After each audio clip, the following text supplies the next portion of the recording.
Bah en fait, donc j'avais déjà des rendez-vous réguliers avec ma responsable Nathalie Rondeau, mais les rendez-vous réguliers qui ont pu se fixer avec Emploi Accompagné m'ont aidé dans l'organisation du travail, dans la vie de l'équipe, m'ont aidé aussi pour l'organisation de toutes mes missions. Voilà, je dirais que c'est comme un tremplin en fait, Emploi Accompagné. On a des moyens, on a des besoins et on a des missions à accomplir, et ça permet de dépasser les problèmes et ça permet d'aller plus loin et en fait de se retrouver. Quelquefois je me dis, je sais même pas si j'ai un handicap en fait. Voilà, ça dépasse le handicap et en fait on se trouve comme les autres, comme s'il n'y avait plus de handicap. Ma responsable Nathalie Rondeau, elle m'a proposé des rendez-vous quand elle est arrivée tout de suite, donc ça a complètement fluidifié le travail, on peut dire. Et puis avec Emploi Accompagné, ça permet d'aller dans des questions de fond, parce que forcément avec Nathalie on voit uniquement sur la vie de l'équipe de travail et sur mes missions, et avec Emploi Accompagné on a le temps de voir des choses de plus en profondeur et sur d'autres choses qu'on n'a pas forcément le temps de voir avec Nathalie Rondeau. Il y avait des besoins au niveau de l'équipe en règle générale, on va dire. Quand je suis arrivée, moi je suis arrivée en septembre 2023. Magali était là depuis 1 an. Je n'étais pas à ce moment-là responsable de l'équipe, j'étais l'adjointe de la responsable. Et j'ai pris la responsabilité de la bibliothèque en janvier 2024. Donc effectivement, moi j'ai eu des éléments sur Magali, sur la situation de Magali, parce que sur Magali c'est quand même un petit peu bizarre de dire ça, sur la situation de Magali par la responsable du moment où je suis arrivée, qui était assez floue pour moi, qui ne me permettait pas en fait de vraiment savoir ce qu'il en était. Et j'ai cherché à avoir des éléments aussi auprès d'autres collègues qui ont des dossiers en lien avec le handicap que je n'ai pas eu à ce moment-là. Donc c'est vrai que j'ai assez rapidement, je me suis fait confiance.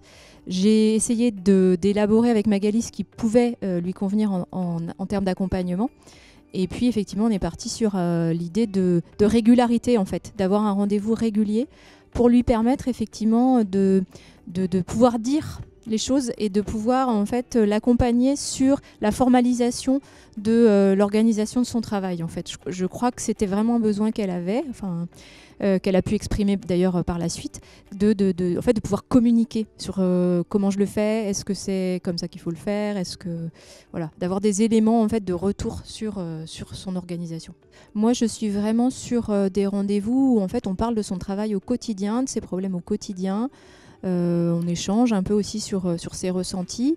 Et ce que j'ai pu comprendre de ce qu'était l'accompagnement dans le cadre de Emploi Accompagné, c'est pas tout à fait le même type d'accompagnement, c'est complémentaire, mais c'est pas la même chose, c'est effectivement plus globalement par rapport au travail en général en fait. Et donc je pense que Magali y trouve autre chose. Moi je n'y vois, on va dire, c'est complémentaire quoi, voilà. Et puis on n'a pas encore eu l'occasion effectivement d'échanger avec les job coachs. C'est de toute façon Magali qui est actrice de cet accompagnement-là, Emploi Accompagné. C'est elle qui décide ou pas de la tournure que ça peut prendre. Est-ce qu'ils me contactent? Est-ce qu'ils interviennent éventuellement dans son environnement de travail? Tout ça, c'est Magali qui le choisit dans le respect en fait de son besoin d'accompagnement. Donc moi je suis très à l'écoute en fait, je me mets à l'écoute. Pour l'instant j'ai pas eu vraiment de rapport avec les job coachs, mais voilà, je fais confiance à Magali qui jusqu'à présent de toute façon a fait les choses de manière très juste quoi.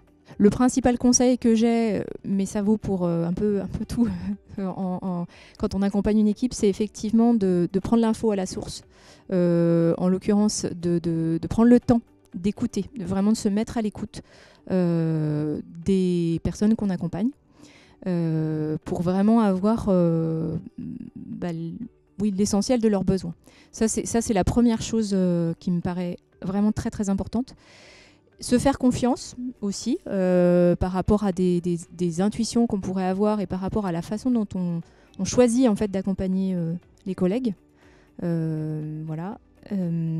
Et être vraiment dans le dialogue de manière régulière pour pouvoir réajuster la proposition le cas échéant.